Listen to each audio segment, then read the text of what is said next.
నేను పోను, నాకు ఇష్టం లేదు. ఆడ పోయి బూతు పురాణం బూతు ఇవన్నీ వినేంత ఓపిక నాకు లేదు.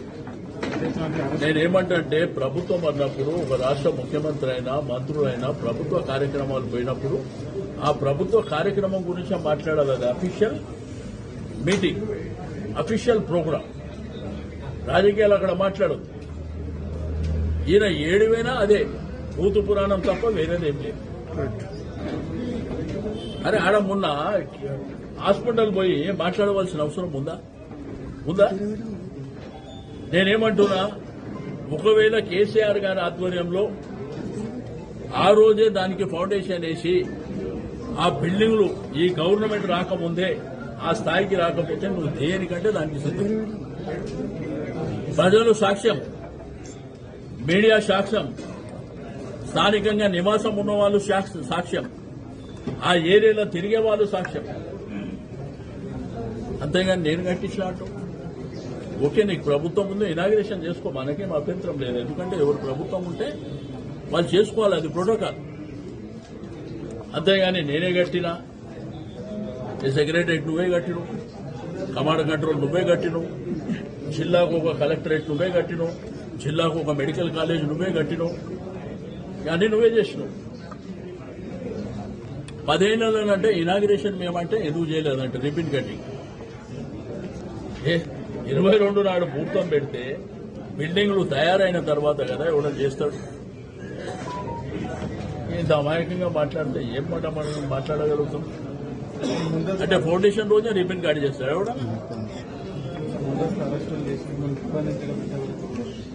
అరెస్టులు చేసి ఏమవుతుందా ఈ ప్రజాస్వామ్యంలో కూడా? ఇది ప్రజల కోసం జరిగేటువంటి కొట్లాట. ప్రతిపక్ష పార్టీగా మా పాత్ర ఏంటి? అధికార పక్షంగా వాళ్ళ పాత్ర వాళ్ళు చేసుకుంటారు. ప్రతిపక్షంగా మా పాత్ర ఏంది? అదే మేము పాటించవలసినటువంటి అవసరం ఉంటుంది. ఇక నిర్బంధాలు చేస్తాం, అరెస్టులు చేస్తాం, చేయి. అల్టిమేట్గా ఏంది? ప్రజలు ఉన్నారు, ప్రజలు చూస్తూ చాలానంట. ప్రజాపాలన అంటే ఈ 3 ఏళ్లలో 2 సంవత్సరాల్లో 9 మాసాలలో చాలా అద్భుతాలు చేశారంట. కళ్యాణలక్ష్మి ఏమైంది? షాదీ ముబారక్ ఏమైంది? 2500 ఇస్తానో ఏమైంది? తులం బంగారం ఇస్తానో ఏమైంది? స్కూటీలు ఇస్తానో ఏమైంది? షాప్ క్యాలెండర్ ప్రకటిస్తానో ఏమైంది? ఇందిరమ్మ ఇల్లంట మీకు ఇంకా విచిత్రం. ఫస్ట్ ఫేజ్ అయిపోయిందంట, సెకండ్ ఫేజ్ అంట. హైదరాబాద్ లో అంట మేము ఇల్లు కట్టలేదంటే ఇల్లు వచ్చి కడుతున్నారంట. 3 ఏళ్ళు 5 ఏడగంటలు చూపిస్తారా? దానికంట 5 లక్షలేమో గవర్నమెంట్ ఇస్తారంటే 6 లక్షలేమో ఆ పేదవాళ్ళు కట్టాలంటే. మరి ఇప్పుడు కేసీఆర్ గారు పేదవాళ్ళకి డబుల్ బెడ్రూమ్ కడితే ₹1 తీసుకుంటా ఎక్కడన్నా? అంత అద్భుతమైనటువంటి ఇల్లు కట్టి ఎక్కడన్నా తీసుకురా?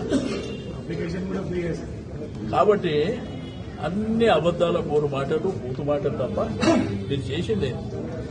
నేను ఇప్పటికైనా చెప్తున్నా, మీరు బాధ్యతగా మాట్లాడండి. మీరు బాధ్యతలు మర్చి మీ ఇష్టం ఉన్నట్టు మాట్లాడితే మాకు కూడా నోరు ఉంది, మీకంటే ఎక్కువ మాట్లాడగలరు. మాకు సంస్కారం అడ్డొస్తుంది కాబట్టి మేము మాట్లాడతలేము. నేను సంస్కారం లేకుండా మాట్లాడితే అల్టిమేట్గా ప్రజలు చూస్తారు.